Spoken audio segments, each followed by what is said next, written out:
nombre es Ramona Fletcher. Y hasta aquella noche aciaga, viví una existencia anodina en una calle residencial y tranquila de Hollow Pine junto a mi marido, Ian, y nuestra hija de 10 años, Sophie. La vida no era extraordinaria, pero era nuestra. Las cenas familiares donde Sophie, con su gracia infantil, insistía en contar chistes malos. Los debates juguetones de Ian sobre qué película veríamos el viernes. Los domingos perezosos preparando tortitas juntos. Incluso las salidas al parque, donde Sophie practicaba sus movimientos de futbolea, mientras Ian y yo reíamos con sus dramáticas simulaciones de faltas inexistentes. Formaban parte de un tapiz que creíamos inquebrantable. Las pequeñas preocupaciones, facturas pendientes o espinilleras olvidadas, parecían minucias de una vida que se sentía estable y segura. Creía que aquella rutina, tan simple como era, se extendería por siempre, sin sobresaltos. Los murmullos de una nueva enfermedad llevaban semanas circulando. Fragmentos de noticias hablaban de incidentes extraños en pueblos cercanos. Gente desplomándose en plena calle, solo para levantarse y atacar a transeúntes. Los vecinos intercambiaban rumores en voz baja por encima de las vallas, mencionando amigos de amigos que habían presenciado comportamientos inquietantes. Al principio, sonaba exageraciones, leyendas urbanas para llenar el vacío. Pero la prensa se tornó más grave. Avisos oficiales para evitar aglomeraciones, historias de urgencias hospitalarias desbordadas y desapariciones inexplicables. Todo parecía ruido de fondo, una distracción lejana. En Hollow Pine, el lugar donde jamás ocurría nada verdaderamente catastrófico, la idea de un brote nos parecía absurda, pero dejó de serlo. Comenzó con una emisión de emergencia. Presentadores aterrados, instando a los telespectadores a no salir. Los infectados son extremadamente agresivos. Eviten el contacto a toda costa. Alertaban. Las advertencias llegaron tarde. Aquella tarde, el lamento de las sirenas se hizo ensordecedor. Salí al porche y vi luces parpadeantes a lo lejos. Y escuché unos gritos distantes que rasgaban la noche. El caos floreció antes de que pudiéramos asimilarlo. Vecinos despavoridos se subían a coches con bultos empaquetados a toda prisa. Otros clavaban tablas en las ventanas. Ian y yo discutimos nuestras opciones en susurros frenéticos. Con Sophie aferrada a su osito de peluche. «Ota, estamos más seguros aquí yo», dijo Ian, con la voz firme, pero los ojos traicionando una incertidumbre atroz. Decidimos atrincherarnos, creyendo ingenuamente que las autoridades contendrían la locura. Aquella decisión selló nuestro destino. Para medianoche, el sonido de gemidos guturales y pies arrastrándose se acercó, acompañado por el tenue raspado de uñas contra la madera y el sonido húmedo y nauseabundo de carne descompuesta restregándose por el asfalto. Un hedor metálico y fétido se filtró por los resquicios de las ventanas, revolviéndome el estómago. Las sombras se movían bajo la luna menguante, formas grotescas, cojeando y sacudiéndose de forma antinatural al acercarse. Cada paso que daban parecía más pesado, más deliberado, como si la propia casa les estuviera llamando. Al atisbar entre las cortinas, los vi, figuras con las cuencas vacías y carne putrefacta, tambaleándose por jardines y entradas de vehículos. Hollow Pine ya no era seguro. Ian trabajó sin descanso para reforzar puertas y ventanas, sus manos temblándole mientras clavaba los tablones. Estaba pálido y sudoroso. Cada pocos segundos miraba hacia la escalera, la mandíbula apretada como para convencerse de que seguíamos a salvo. El rítmico martilleo se mezclaba con los lejanos gemidos de ultratumba.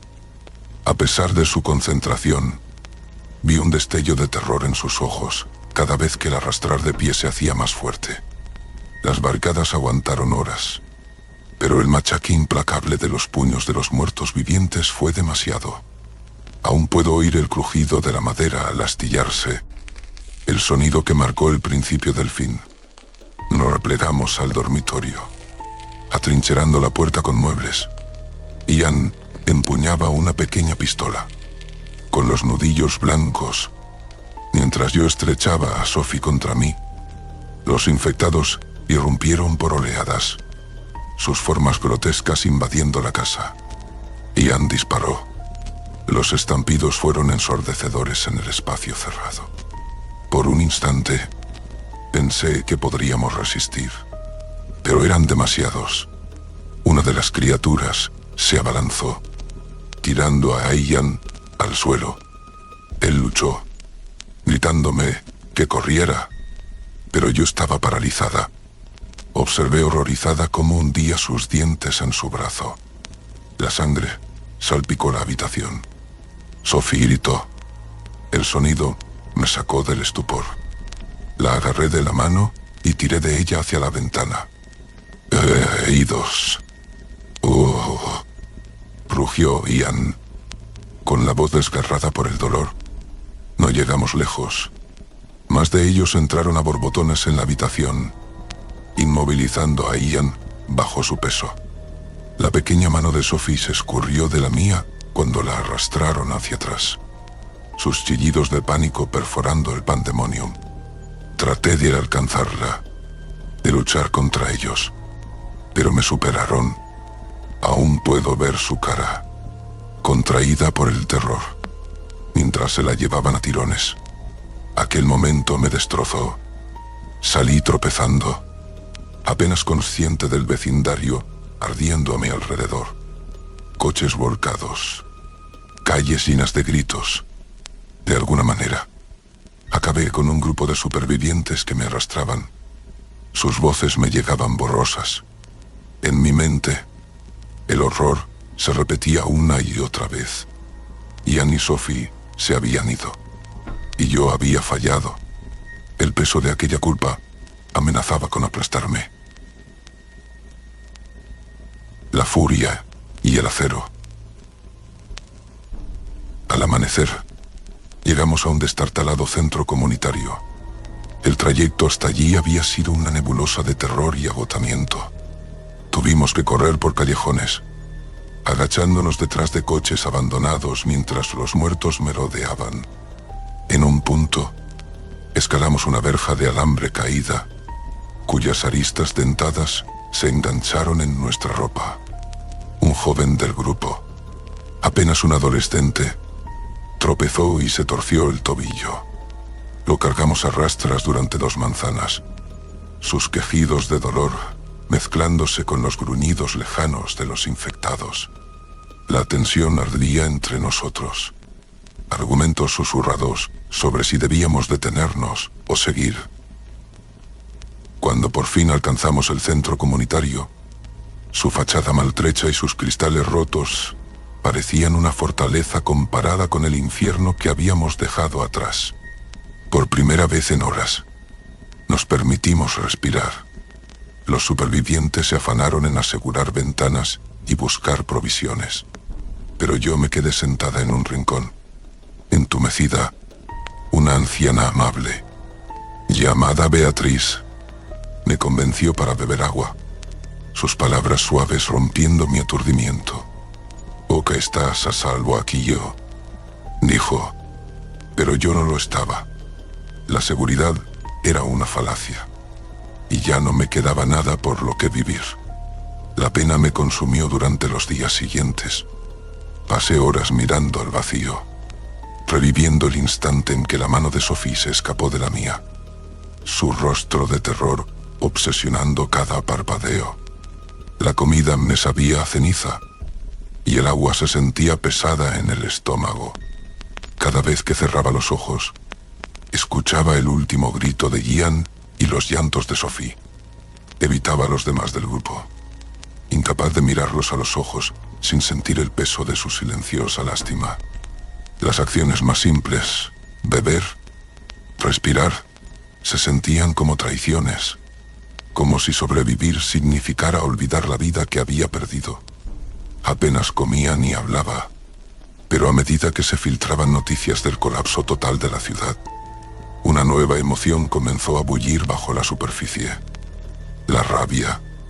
Los muertos vivientes me lo habían quitado todo. Una tarde, encontré un bate de béisbol destrozado entre los suministros. Al empuñarlo, sentí una chispa de propósito. No había podido salvar a mi familia, pero podía hacer pagar a esos monstruos. Cuando nuestro grupo decidió avanzar en busca de más recursos, no fue una decisión unánime. Algunos argumentaban que era más seguro quedarnos, fortificar las defensas y esperar ayuda. Otros señalaron que nuestras reservas de comida y agua se agotaban rápidamente. El debate se prolongó hasta la madrugada, con la tensión disparada. Yo escuchaba en silencio, mis dedos agarrando con fuerza el bate que había adoptado como mi arma. Al final, la decisión de movernos no fue por seguridad, sino por pura supervivencia. Los riesgos eran colosales. Exponernos a calles abiertas, repletas de no muertos. La posibilidad de encontrarnos con grupos hostiles. Pero quedarnos significaba una hambruna segura. Con el corazón apesadumbrado y ojos cansados, nos preparamos para partir antes del amanecer. Mientras avanzábamos por calles desiertas, una horda nos detectó. Los demás formaron un círculo defensivo, pero yo cargué hacia adelante, blandiendo el bate con toda la fuerza que me quedaba.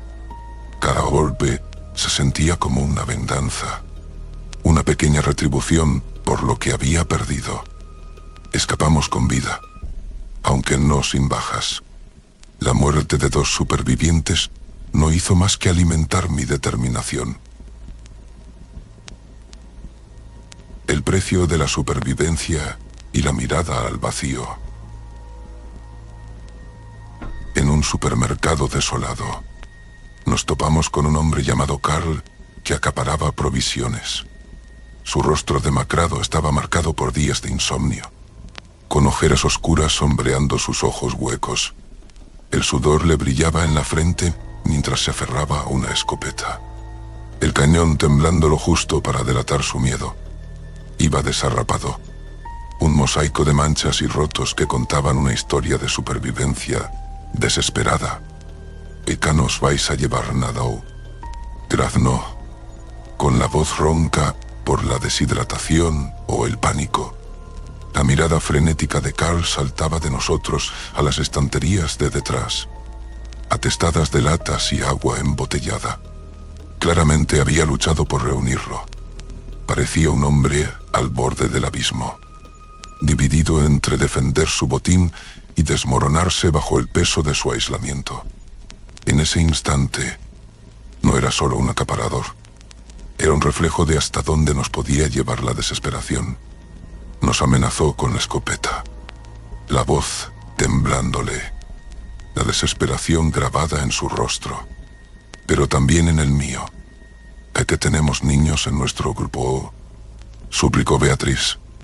Carl se negó a compartir, y no podíamos irnos sin comida. Di un paso al frente, bate en mano. La confrontación terminó con nosotros arrebatándole los suministros. Sus maldiciones resonaron en mis oídos. La supervivencia exigía lecciones que jamás creí que haría.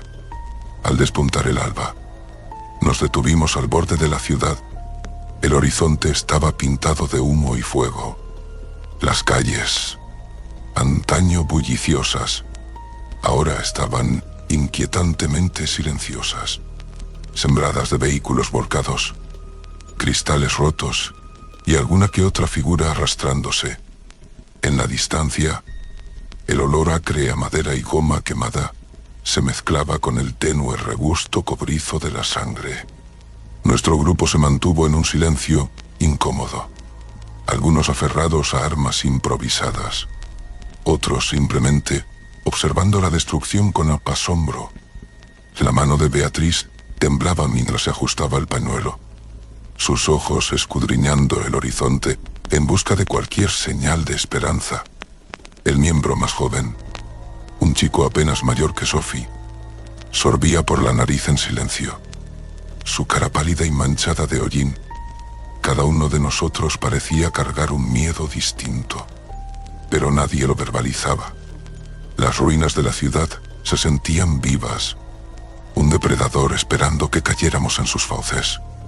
El grupo debatió nuestro siguiente paso: quedarnos y fortificar, o arriesgarnos a viajar a las rumoreadas zonas de rescate. Miré las ruinas de Hollow Pine, el lugar donde mi vida había sido destrozada. Las lágrimas me nublaron la vista, pero me las sequé. Becca, seguimos, adelanteó.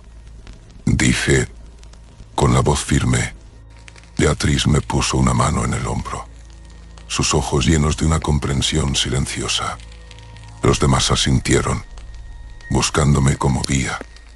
De alguna manera, me había convertido en su líder, un papel que nunca pedí, pero que no podía abandonar. El sol se alzó, iluminando nuestro camino. Antes de partir, el grupo intercambió palabras en voz baja, planeando la ruta y repartiendo lo poco que nos quedaba. Beatriz, siempre práctica, dibujó un mapa rudimentario en un trozo de cartón, marcando posibles paradas para provisiones. Nos mantenemos juntos, nos recordó, su voz firme, aunque teñida de preocupación.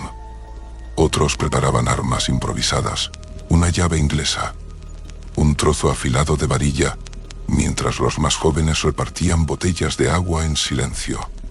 La tensión era palpable, cada movimiento deliberado y cauto, como si la luz de la mañana pudiera romperse bajo el peso de lo que nos esperaba. Conocíamos los riesgos, pero nos aferrábamos a la frágil esperanza de que algo mejor aguardaba más allá del horizonte. Caminamos hacia lo desconocido, unidos por la pérdida compartida y la frágil esperanza de encontrar refugio en este mundo destrozado. Llevaba conmigo el recuerdo de mi familia, sus rostros grabados a fuego en mi mente. No pude salvarlos, pero lucharía para que nadie más sufriera mi mismo destino. Sin nada que perder, encontré fuerza en las ruinas de mi vida, decidida a sobrevivir y a proteger a quienes aún tenían algo por lo que seguir luchando.